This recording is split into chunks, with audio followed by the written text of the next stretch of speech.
267 మందిని బలికొన్న 1993 ముంబై బాంబు దాడులను గుర్తు చేసుకుంటే ఇప్పటికీ ఒళ్ళు జలదరిస్తోంది. ఆనాటి దాడులకు సంబంధించి బాలీవుడ్ నటుడు సంజయ్ దత్ కూడా విచారణ ఎదుర్కొన్నారు.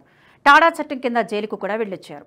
అయితే తాజాగా రాజ్యసభకు నామినేట్ అయిన ప్రముఖ న్యాయవాది ఉజ్వల్ నికమ్ సంజయ్ దత్ గురించి సంచలన వ్యాఖ్యలు చేశారు. బాలీవుడ్ నటుడు సంజయ్ దత్ ఆయుధాలతో నిండిన వాహనం గురించి పోలీసులకు అప్పుడే సమాచారం ఇచ్చి ఉంటే దాడులు జరిగేవి కావన్నారు. మీడియాకిచ్చిన ఇంటర్వ్యూలో తన సుదీర్ఘ న్యాయవృత్తి గురించి ప్రస్తావిస్తూ 1993 మార్చి 12న ముంబైలో వరుస పేలుళ్ల కేసును ప్రత్యేకంగా వివరించారు.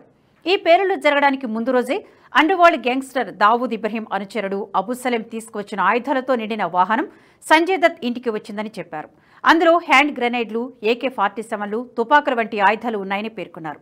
అయితే ఇందులోంచి సంజయ్ దత్ ఒక AK-47 తుపాకీని తీసుకున్నారని నికమ్ వెల్లడించారు. కానీ ఆ తర్వాత సంజయ్ దత్ చాలా ఆయుధాలను తిరిగి ఇచ్చేసినప్పటికీ ఒక AK-47 తుపాకీని తన వద్దే ఉంచుకున్నారని చెప్పారు. ఆయన ఉగ్రవాద ఆరోపణల నుండి నిర్దోషిగా విడుదలైనప్పటికీ నిషేధిత ఆయుధాన్ని కలిగి ఉన్నందుకు టాడా యాక్ట్ కింద దోషిగా నిర్ధారించినట్లు గుర్తు చేశారు. కానీ ఆ సమయంలో ఆయుధాల వ్యాన్ గురించి సంజయ్ దత్ పోలీసులకు సమాచారం ఇచ్చి ఉంటే పోలీసులు దర్యాప్తు చేసి ఉండేవారని, అదే గనక జరిగితే ముంబై పేలుళ్లు జరిగేవి కావని చెప్పారు.